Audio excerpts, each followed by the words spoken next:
नमस्कार, मैं हूं कृष्ण गोपाल।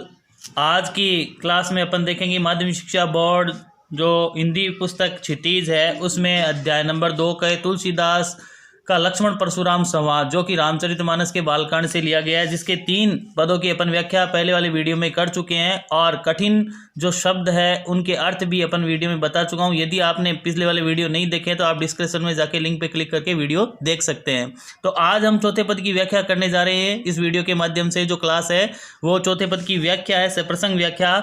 तो पहले मैं इस चौथे पद को आपको पढ़ के सुना देता हूं और उसके प्रत्येक शब्द के अर्थ को समझते हुए इसकी अपन व्याख्या करेंगे कि कौशिक सुनो मंद यह बालकु, कुटिल काल बस निज कुल गालकु, भानु बंश राकेश कलंकु, निपट निरकुश अबुद असंकु, काल कवलु होई छन माही, कहु पुकारी खोरी मोहि नाही, तुम हटकहूँ जो चहु उबारा, कहीं प्रताप बल रोष तुम्हारा, लखन केहूँ मुनि सुजस तुम्हारा, तुम ही अछत को बरने पारा, अपने मुँह तुम आपनी करनी, बार अनेक भांति बहु बरनी, नहीं संतोषु तय पुनि कछ कहु, जनी रीस रोकी दुख दुषय दुख सहु, वीर व्रती तुम धीर अछोबा, गारी देत न पाऊँ शोभा, सुर समर करनी करई कहीं न जनाऊ आपू, विद्यमान रन पाई रीपू, कायर कति प्रतापू। तो पहला जो चौपाई है उसके बाद दोहा दिया गया तुलसीदास की जो रामचरितमानस के बालकांड से। इस प्रकार से चौपाई और दोहा जो संवाद शैली है और व्यंग्य में शैली में इसका वर्णन किया गया है, जिसके अंदर इस पद में जैसा कि अपन पिछले वाले पदों में देख चुके हैं कि लक्ष्मण और परशुराम के बीच जो व्यंग्य वचन कटु वचन लक्ष्मण के सुनकर परशुराम अत्यधिक क्रोधित हो जाते हैं। तो लक्ष्मण के अपमानजनक व्यंग्य वचनों से क्रोधित परशुराम अब यहाँ पर विश्वामित्र जो है पास में बड़ी सभा में उन्हें समझाने के लिए कह रहे हैं कि हे विश्वामित्र जी, आप लक्ष्मण को समझा लीजिए। तो यहाँ पर ये अपन देखेंगे कि पहले अब प्रसंग बता देता हूँ, प्रसंग किस प्रकार से लिखना है इसकी, फिर अपन इसकी व्याख्या करते हैं। तो प्रसंग में मैं बता देता हूँ कि ये प्रस्तुत जो काव्यांश है, ये प्रस्तुत काव्यांश कविवर तुलसीदास द्वारा रचित जो रामचरितमानस जो महाकाव्य है उसके बालकांड से संकलित है। तो किससे संकलित है? बालकांड से संकलित है, जो रामचरितमानस का भाग है। रामचरितमानस के बालकांड से संकलित है लक्ष्मण परशुराम संवाद। और इस अंश में लक्ष्मण के अपमानजनक जो व्यंग्य वचनों से क्रोधित परशुराम विश्वामित्र से उन्हें समझाने के लिए कह रहे हैं तथा लक्ष्मण उन्हें और भी ज्यादा कटु वचन कह रहा है। तो अब अपन देखेंगे कि व्याख्या में कि कौशिक सुनु मंद यह बालकु, कुटिल काल बस निज कुल गालकु, कि लक्ष्मण के व्यंग्य वचन सुनकर परशुराम ने क्रोधपूर्वक कहा। अब यहाँ पर कौन कह रहे हैं? परशुराम जी कह रहे हैं। किससे कह रहे हैं? विश्वामित्र से। कौशिक जो शब्द आया है ये किसके लिए? विश्वामित्र के लिए।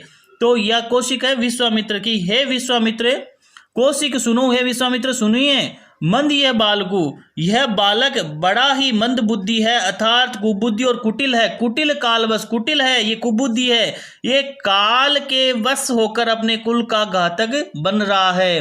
कुटिल काल बस निज कुल गालकु, निज कुल यानी अपने कुल का नाश करने वाला, ये काल के वश में होकर अपने कुल का नाश करने वाला बालक है। तो परशुराम जी यहाँ क्रोधित होकर विश्वामित्र से कह रहे हैं कि ये विश्वामित्र जी, ये लक्ष्मण है, ये बड़ा मंद बुद्धि और कुबुद्धि बालक है, ये काल के वश में होकर अपने ही कुल का नाश करने वाला है। भानुवंश राकेश कलंकु, भानुवंश यानी ये सूर्यवंशी होते हुए भी राकेश यानी चंद्रमा कलंकु, ये सूर्यवंशी होते हुए भी चंद्रमा के कलंक के समान है। कौन है? किसके लिए कह रहे हैं? लक्ष्मण के लिए, कि ये सूर्यवंशी, लक्ष्मण सूर्यवंशी है और लेकिन ये सूर्यवंशी होते हुए भी चंद्रमा के कलंक के समान है। राकेश का मतलब यहाँ चंद्रमा का पर्यायवाची है, कलंकु चंद्रमा के कलंक के समान है। भानुवंशी यानी सूर्यवंशी, कि लक्ष्मण सूर्यवंशी होते हुए भी ये जो है चंद्रमा के कलंक के समान है। ये बात कह रहे हैं परशुराम जी विश्वामित्र से कि निपट निरकुश अबुद असंकु, कि यह जो है ये सूर्यवंशी होती है, चंद्रमा कलंक के समान है, सभी तरह से ये निपट निरकुंश यानी उद्दंड है, अबुद्ध यानी अबुद्धि वाला, बिना बुद्धि का यानी मूर्ख है, असंकु यानी निडर है। और सभी तरह से ये उदंड है, मूर्ख है और निडर है। इसलिए काल कवलु होई क्षण माही, कहूँ पुकारी खोरी मोई नाई। इसलिए काल कवलु ये अभी क्षण भर में ही, क्षण माही यानी क्षण भर में ही हो यानी हो जाएगा काल का ग्रास, कवलु यानी ग्रास, अर्थात यह अभी क्षण भर में काल का ग्रास हो जाएगा। इसलिए मैं, कौन, परशुराम जी कह रहे कि इसलिए मैं बार बार कह रहा हूं, कहूं पुकारी खोरी मोई नाई। इसलिए मैं कहता हूं पुकार कर बारी बारी, खोरी यानी दोष, मुझे दोष, खोरी यानी दोष, मोही यानी मुझे, नाही, नहीं यानी नहीं, मुझे फिर कोई दोष मत देना, क्योंकि अभी ये मेरे हाथों मारा जाएगा और काल का ग्रास बन जाएगा। इसलिए मैं बार बार पुकार कर कहता हूं विश्वामित्र जी कि लक्ष्मण को समझा लीजिए। तो आगे देखिए, तुम हटकऊं जो चहूं उबारा, कई प्रताप बल रोष तुम्हारा। यदि तुम इसकी रक्षा करना चाहते हो, किसकी, लक्ष्मण की, विश्वामित्र जी को कह रहे हैं कि यदि तुम इसकी रक्षा करना चाहते हो, तुम हटकऊं जो कहूं उबारा, तुम हटकऊं यानी रोक दो इसको, जो चाहूं उबारा, कई प्रताप बल रोष तुम्हारा, क्या किस प्रकार रोक दो, और ये मेरा बल प्रताप और रोष यानी क्रोध बताकर कि लक्ष्मण को मेरा प्रताप बल और क्रोध बताकर इसको रोक लो, नहीं तो ये मेरे हाथों मारा जाएगा। विश्वामित्र जी को कह रहे हैं यहाँ पर परशुराम जी। तब ये सब बातें सुनकर अब यहाँ से जो लाइन है 1 2 3 4 5वीं लाइन में, यहाँ पहले ये जो बातें हैं सब परशुराम जी ने कही है विश्वामित्र से, तो ये सब बातें सुनकर अब लक्ष्मण जी यहाँ पर कह रहे हैं किसको, परशुराम जी को। ये बातें सुनकर लक्ष्मण जी कह रहे हैं कि लखन केहूं मुनि सुजसु तुम्हारा, तुम्ही अछत को बरने बारा। लक्ष्मण जी कह रहे हैं कि ये मुनि सुजसु यानी आपका जो सुयस है वो आपके अलावा अन्य कौन वर्णन कर सकता है, इसलिए आप अपना सुयस स्वयं ही कह दीजिए। और तुम ही अछत को वर्णने बारा, आपके अलावा कोई इसका वर्णन नहीं कर सकता, तो इसलिए आपने अपनी करनी का वर्णन अनेक बार, अब कह रहे हैं कि अपने मुँह तुम अपनी आपनी करनी, आपने अनेक बार आपके कारणी यानी कार्यों का वर्णन किया है। बार अनेक भांति बहुवर्णी, अनेक प्रकार से बहुत बार आपने अपने कार्यों का करने का वर्णन कर दिया है। नहीं संतोषु तय पुनि कछ कहिए, यदि फिर भी आप इस वर्णन करने के बाद भी संतोषी नहीं है तो पुनि कछ कहिए, फिर से और कुछ कह डालिए। जनी रीस रोकी दुसे दुख सहूं, आप क्रोध रोक कर अपना दुख मत सहन कीजिए। वीर व्रती तुम धीर अछोबा, गारी देत न पाऊं शोभा।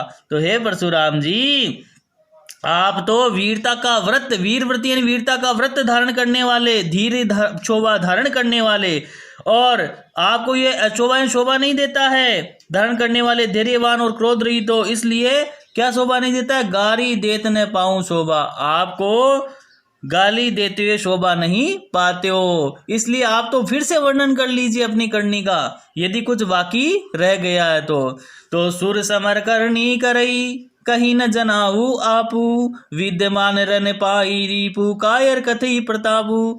कितना सुंदर वर्णन किया गया रामचरितमानस के बालकांड में, जो परशुराम लक्ष्मण संवाद में।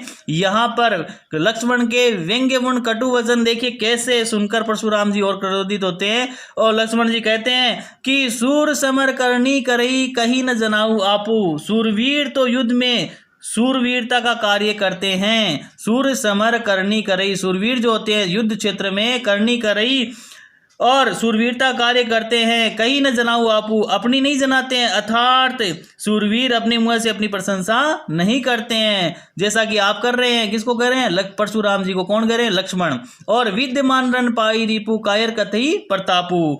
विद्यमान यानी युद्ध क्षेत्र में, शत्रु को युद्ध क्षेत्र में, रन पाई रिपु, शत्रु को युद्ध क्षेत्र में सामने पाकर, रिपु सामने पाकर शत्रु को, रिपु यानी शत्रु को, रन यानी युद्ध क्षेत्र में, पाए यानी पाकर, विद्यमान सामने पाकर, जो शत्रु को युद्ध क्षेत्र में सामने पाकर, कायर कति प्रतापू, जो कायर होता है वही अपने प्रताप की यानी वीरता की डिग्गे हाँकता है। तो इस प्रकार से यहाँ लक्ष्मण द्वारा जो परशुराम जी को व्यंग्यपूर्ण वचन कहे गए हैं। और अब इसके जो विशेष में आप लिख सकते हैं कि इसमें जो चौपाई और दोहा छंद का सुंदर प्रयोग किया गया है। साथ ही अपन देखेंगे कि प्रस्तुति काव्यांश में जो अवधी भाषा का प्रयोग किया गया है और व्यंग्यमय और संवाद शैली का सुंदर वर्णन किया गया है। तो इस प्रकार इसकी प्रसंग व्याख्या और विशेष आप अंत तक देखकर इसको अच्छी तरह से समझ सकते हैं।